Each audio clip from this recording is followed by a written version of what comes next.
Spice and നട്ട്സിന്റെ മറ്റൊരു വീഡിയോയിലേക്ക് എല്ലാവർക്കും സ്വാഗതം. നമ്മുടെ കേരള ക്യുസീനിൽ നമ്മൾ ഉണ്ടാക്കുന്ന ഫുഡുകളിൽ ഫിഷ് കറികളിൽ തന്നെ ഒരുപാട് ഡിഫറെൻ്റ് ആയിട്ടുള്ള വെറൈറ്റീസ് ഉണ്ട്. നല്ലൊരു കുരുമുളക് ഇട്ട് ഉണക്ക കുരുമുളകോ അല്ലെങ്കിൽ പച്ച കുരുമുളകോ ഇട്ട് നല്ലൊരു ഫിഷ് കറി എങ്ങനെ ഉണ്ടാക്കുന്നത് നോക്കാം. അതിനുവേണ്ടി ഇവിടെ എടുത്തിരിക്കുന്നത് 1/2 കിലോ അയലയാണ് എടുത്തിരിക്കുന്നത്. അയലയ്ക്ക് പകരം നിങ്ങൾക്ക് ഏത് ഫിഷ് വേണമെങ്കിലും ഉപയോഗിക്കാം. ഇവിടെ എന്തായാലും ഞാൻ 1/2 കിലോ അയല എടുത്ത് ചെറിയ പീസായി കട്ട് ചെയ്തിട്ടുണ്ട്. നല്ല സ്പൈസി ആയിട്ടുള്ളൊരു കറിയാണ് നമ്മൾ ഉണ്ടാക്കുന്നത്. ആദ്യം തന്നെ ഈ അയല മാരിനേറ്റ് ചെയ്ത് മാറ്റി വയ്ക്കാം. 1/2 ടീസ്പൂൺ മഞ്ഞൾപ്പൊടി, 1 ടീസ്പൂൺ ഉപ്പ്, 1 ടീസ്പൂൺ കുരുമുളക് ചതച്ചത്, ഇത്രയും ചേർത്ത് ഇത് നന്നായി മിക്സ് ചെയ്ത് 20 മിനിറ്റ് മാരിനേറ്റ് ചെയ്യാൻ വേണ്ടി മാറ്റി വയ്ക്കാം. അപ്പോൾ നമ്മളിവിടെ ഉപയോഗിക്കുന്നത് സാധാ ഉണക്ക കുരുമുളക് ഒന്ന് പൊടിച്ചെടുത്തതാണ്. നിങ്ങൾക്ക് നല്ല പച്ച കുരുമുളക് കിട്ടാനുണ്ടെങ്കിൽ അത് ഉപയോഗിക്കാം. പക്ഷെ ഒരു കാര്യം ശ്രദ്ധിക്കുക, നല്ല സ്പൈസി ആയിട്ടുള്ള കറിയാണ് ഉണ്ടാക്കുന്നത്. നിങ്ങൾക്ക് സ്പൈസിനെസ് അത്രയ്ക്കും താല്പര്യമില്ലെങ്കിൽ അതിനനുസരിച്ച് അഡ്ജസ്റ്റ് ചെയ്യാം. ഇവിടെ ഉപയോഗിക്കുന്നത് ഉണക്ക കുരുമുളക്, നമ്മൾ സാധാ കുരുമുളക് ചതച്ചെടുത്താണ് ഉപയോഗിക്കുന്നത്. നിങ്ങളുടെ അവൈലബിലിറ്റി അനുസരിച്ച് പച്ച കുരുമുളക് ഇവിടെ ചേർക്കണമെങ്കിൽ 1 ടീസ്പൂൺ പച്ച കുരുമുളക് ചതച്ചത് ഇതിൻ്റെ കൂടെ ചേർക്കുക. ഈ സമയത്ത് ഇത് നന്നായിട്ട് മിക്സ് ചെയ്ത് ഒരു 10-15 മിനിറ്റ് മാരിനേറ്റ് ചെയ്ത് മസാലയൊക്കെ പിടിക്കാനായിട്ടൊന്ന് മാറ്റി വയ്ക്കാം.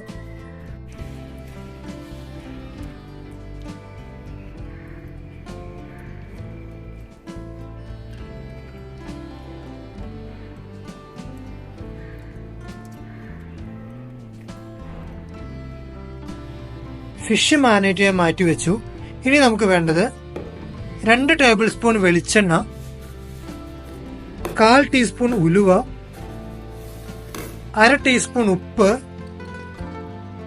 2 തണ്ട് കറിവേപ്പില, 1/2 കപ്പ് ചുവന്നുള്ളി എടുത്താൽ മതി. കാരണം വലിയ ഉള്ളി എടുത്തു കഴിഞ്ഞാൽ എത്രത്തോളം കറിക്ക് നല്ല തിക്നെസ് കുറവായിരിക്കും. ചുവന്നുള്ളി ആകുമ്പോൾ നന്നായിട്ട് വെന്ത് കറിക്ക് കുറച്ചുകൂടി തിക്നെസ് ഉണ്ടാവും. ചുവന്നുള്ളി എടുക്കുന്നതാണ് നല്ലത്. 1 ടേബിൾ സ്പൂൺ ഇഞ്ചി ചതച്ചത്, 1 ടേബിൾ സ്പൂൺ വെളുത്തുള്ളി ചതച്ചത്, 2 പച്ചമുളക് നടുവ് കീറിയത്. പച്ചമുളക് 2 എണ്ണം എടുത്താൽ മതി. ഇത് തന്നെ അത്യാവശ്യം നല്ല കൂടുതലായിരിക്കും. ഓൾറെഡി നമ്മൾ നല്ല കുരുമുളക് ചതച്ച് നന്നായിട്ട് ചേർക്കുന്നുണ്ട്, അല്ലെങ്കിൽ പച്ച കുരുമുളക് ചേർക്കുന്നുണ്ട്. അതുകൊണ്ട് 2 പച്ചമുളക് എടുത്താൽ മതി. സാധാ വാളം പുളി ഒരു ചെറുനാരങ്ങയുടെ വലുപ്പത്തിൽ ചൂടുവെള്ളത്തിലിട്ട് 1/2 കപ്പ് ചൂടുവെള്ളത്തിലിട്ട് പിഴിഞ്ഞെടുത്തതാണിത്. 2 ടേബിൾ സ്പൂൺ മല്ലിപ്പൊടി, 1/4 ടേബിൾ സ്പൂൺ മഞ്ഞൾപ്പൊടി, 2 ടീസ്പൂൺ കുരുമുളക് ചതച്ചത് അല്ലെങ്കിൽ കുരുമുളക് ഒന്ന് പൊടിച്ചെടുത്തത്. നന്നായിട്ട് പൊടിയാക്കി എടുക്കരുത്. പിന്നെ ഉള്ളത് കുറച്ച് Kashmiri chilli powder, 1/2 teaspoon Kashmiri chilli powder എടുത്താൽ മതി. ഒരു കളറിന് വേണ്ടിയിട്ടാണ്. ഇപ്പം നമ്മൾ മാരിനേറ്റ് ചെയ്തപ്പോൾ 1 ടീസ്പൂണോളം ഉപ്പ് ചേർത്തിട്ടുണ്ട്. അതുകൊണ്ട് 1/2 ടീസ്പൂൺ ഉപ്പ് കൂടി എടുത്തു വെച്ചിട്ടുണ്ട്. ഇനി അടുപ്പത്ത് ഓരോന്ന് വെച്ച് ഓരോന്നായിട്ട് കുക്ക് ചെയ്തെടുക്കാം. സാധാരണ എല്ലാവരും മീൻ കറിയൊക്കെ ഉണ്ടാക്കുമ്പോൾ മൺചട്ടിയാണ് പ്രിഫർ ചെയ്യുക. മൺചട്ടി ഉണ്ടെങ്കിൽ അത് ഉപയോഗിക്കുക, അല്ലെങ്കിൽ സാധാ ഒരു പാൻ അടുപ്പത്ത് വെച്ച് അത് ചൂടായി വരുമ്പോൾ അതിലേക്ക് 2 ടേബിൾ സ്പൂൺ വെളിച്ചെണ്ണ ചേർത്ത് കൊടുക്കുക. അതിലേക്ക് ഉലുവ ചേർത്ത് കൊടുക്കുക. ഉലുവ ഒന്ന് പൊട്ടി വരുമ്പോൾ കടുക് ചേർത്ത് കൊടുക്കാം.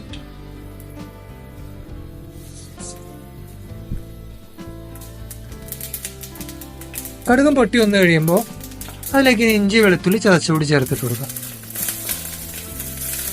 ഇഞ്ചി വെളുത്തുള്ളി ആദ്യമേ തന്നെ ചേർത്താം. പ്രത്യേകിച്ച് മീൻകറി പോലത്തെ കറികളിലെല്ലാം അത് നല്ലൊരു സ്മെല്ലുണ്ടാവും. സവാളയോട് ചേർക്കുന്നതിലേക്ക് നന്നായിട്ടൊന്ന് മൂത്തതിന് ശേഷം ചുവന്നുള്ളി ചേർത്ത് കഴിയുമ്പോൾ നല്ലൊരു ഫ്ലേവർ, നല്ലൊരു സ്മെല്ലും ഒന്നുകൂടി വരും. ഫ്ലെയിം ഹൈ ഫ്ലെയിമിൽ തന്നെയാണ് വെച്ചിരിക്കുന്നത്.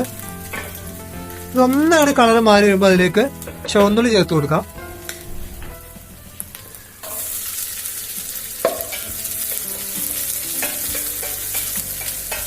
ഉള്ളി ഒന്ന് ചൂടായി കഴിഞ്ഞാൽ ഹൈ ഫ്ലെയിമിൽ നിന്ന് മീഡിയം ഫ്ലെയിമിലേക്ക് മാറ്റി 10 മിനിറ്റോളം ഇടയ്ക്കിടയ്ക്കൊന്ന് ഇളക്കി കൊടുത്ത് ഉള്ളി നന്നായിട്ട് വെന്ത് ഉടഞ്ഞു വരുന്നവരെ വേവിച്ചെടുക്കാം. ഫ്ലെയിം ഇപ്പോൾ മീഡിയം ഫ്ലെയിമിലേക്ക് മാറ്റിയിട്ടുണ്ട്. ഇനി ഒരു 10 മിനിറ്റ് 15 മിനിറ്റ് ഉള്ളി വെന്ത് കഴിഞ്ഞപ്പോൾ ഏകദേശം ഇതേപോലെ ആയിട്ടുണ്ട്. ഇനി നമുക്ക് ഇതിലേക്ക് പച്ചമുളക് ചേർത്ത് കൊടുക്കാം. കൂട്ടത്തിൽ ഉപ്പ്, കറിവേപ്പിലയും കൂടി ചേർത്ത് കൊടുക്കാം. ഇനിയൊരു 1-2 മിനിറ്റ് കൂടി നന്നായിട്ടൊന്ന് ഇളക്കി കൊടുക്കാം. അതിനുശേഷം പൊടികൾ ചേർത്ത് കൊടുക്കാം. ഇതിലേക്ക് അടുത്തതായിട്ട് നമുക്ക് പൊടികൾ ചേർത്ത് കൊടുക്കാം. ഇനി പൊടികൾ ചേർക്കുമ്പോൾ ഫ്ലെയിം നന്നായി ലോ ഫ്ലെയിമിലേക്ക് മാറ്റിയ ശേഷം വേണം പൊടികൾ ചേർക്കാൻ. പൊടികൾ ചേർത്ത് ലോ ഫ്ലെയിമിൽ വെച്ച് 1 മിനിറ്റോളം അതിൻ്റെ ഒരു പച്ചമണമൊക്കെ പോകുന്നത് വരെ ഒന്ന് കുക്ക് ചെയ്തെടുക്കാം. പൊടികൾ ചേർത്ത് 1 മിനിറ്റ് കഴിഞ്ഞതിന് ശേഷം ഇതിലേക്ക് പുളി പിഴിഞ്ഞ വെള്ളം ചേർത്ത് കൊടുക്കാം. പുളി വെള്ളം ചേർത്ത് 1 മിനിറ്റോളം ലോ ഫ്ലെയിമിൽ വെച്ച് ഒന്ന് ഇളക്കി കൊടുക്കുക. അപ്പോഴേക്കും ആ പുളിയുടെ വെള്ളം എല്ലാം മസാലയായിട്ട് നന്നായി മിക്സ് ആവും. 1 മിനിറ്റിന് ശേഷം ഇതിലേക്ക് വെള്ളം ചേർത്ത് കൊടുക്കാം. 1 കപ്പ് വെള്ളമാണ് ചേർത്ത് കൊടുക്കുന്നത്. വെള്ളം ചേർത്ത് കൊടുത്ത് ഫ്ലെയിം മീഡിയം ഫ്ലെയിമിലേക്ക് മാറ്റി തിളയ്ക്കുന്നത് വരെ നമുക്കൊന്ന് കാത്തു വെക്കാം. ഇനി തിളച്ച് കഴിഞ്ഞിട്ടാണ് നമ്മൾ ഫിഷ് ഇട്ട് കൊടുക്കുക. വെള്ളം നന്നായി തിളച്ച് വന്നിട്ടുണ്ട്. ഈ സമയത്ത് മാരിനേറ്റ് ചെയ്ത് വെച്ച ഫിഷ് ഓരോന്നായിട്ട് ചേർത്ത് കൊടുക്കാം. ഫിഷ് ചേർത്ത് ഒന്നിളക്കി ഫ്ലെയിം വീണ്ടും മീഡിയം ഫ്ലെയിമിൽ തന്നെ വെച്ച് അടച്ചു വെച്ച് ഒരു 10-15 മിനിറ്റ് വേവിച്ചെടുക്കുക. അപ്പോഴേക്കും ഫിഷ് വെന്തിട്ടുണ്ടാവും. ഇനി അതിന് ശേഷം കയ്യിലിട്ട് ഇളക്കരുത്, നമ്മൾ സ്പൂണൊന്നും വെച്ച് ഇളക്കരുത്. ഫിഷ് പൊടിഞ്ഞു പോകാൻ സാധ്യതയുണ്ട്. അപ്പം അതുകൊണ്ട് ഇനി മീഡിയം ഫ്ലെയിമിലേക്ക് മാറ്റി അടച്ചു വെച്ച് 15 മിനിറ്റ് വേവിച്ച ശേഷം നമുക്ക് തുറന്നു നോക്കാം. ആവശ്യമുണ്ടെങ്കിൽ ചട്ടി അങ്ങനെ തന്നെ എടുത്ത് ഒന്ന് ഇളക്കുക, അല്ലാതെ കയ്യിലിട്ട് ഇളക്കരുത്. 15 മിനിറ്റ് മീഡിയം ഫ്ലെയിമിൽ കുക്ക് ചെയ്ത ശേഷം ഏകദേശം ഈ ഒരു പരുവായിട്ടുണ്ട്. വെള്ളമെല്ലാം അത്യാവശ്യം ഒന്ന് വറ്റിയിട്ടുണ്ട്. വെള്ളം ഒന്ന് വറ്റിയിരിക്കുന്നതാണ് നല്ലത്. അതിൽ നിങ്ങൾക്ക് ഒരുപാട് സമയം നിങ്ങൾക്ക് കുക്ക് ചെയ്യാനുണ്ടെങ്കിൽ ഈ മീഡിയം ഫ്ലെയിമിൽ വരെ ലോ ഫ്ലെയിമിൽ വെച്ച് വെന്ത് വെള്ളം ഒന്ന് വറ്റുന്നത് വരെ കുക്ക് ചെയ്തെടുക്കാം. അപ്പോൾ കറി കുറച്ചുകൂടി ടേസ്റ്റി ആവും. അപ്പോൾ ഈ ഒരു തിക്നെസ്സിലായിട്ടുണ്ട്. നമ്മുടെ കറി റെഡി ആയിട്ടുണ്ട്.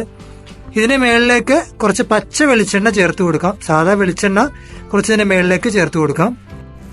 ഒരു തണ്ട് കറിവേപ്പില കൂടി ചേർത്ത് കൊടുക്കാം.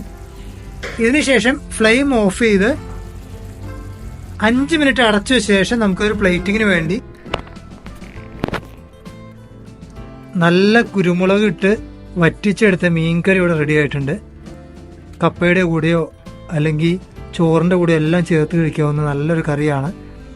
കറി ഉണ്ടാക്കിയ ശേഷം ചൂടാറി ഫ്രിഡ്ജിലേക്ക് വെച്ച് പിറ്റേന്നൊന്ന് ചൂടാക്കിയെടുത്ത കറിയുടെ ടേസ്റ്റ് ഒന്നുകൂടെ കൂടും.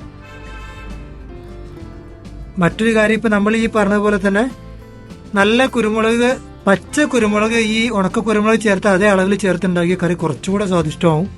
കറിയുടെ കളറും കുറച്ചുകൂടെ ഒരു ഗ്രീൻ കളറിൻ്റെ അടുത്തേക്ക് വരും. ടേസ്റ്റും കുറച്ചുകൂടി അടിപൊളിയായിരിക്കും. അപ്പം എന്തായാലും ഇതൊന്ന് ട്രൈ ചെയ്ത് നോക്കുക. വീഡിയോ നിങ്ങൾക്ക് എല്ലാവർക്കും ഇഷ്ടമായെന്ന് കരുതുന്നു. വീഡിയോ ഇഷ്ടമായെങ്കിൽ സുഹൃത്തുക്കൾക്കും കുടുംബക്കാർക്കും എല്ലാം അയച്ചു കൊടുക്കുക. റെസിപ്പി ട്രൈ ചെയ്തിട്ട് അഭിപ്രായങ്ങൾ അറിയിക്കുക.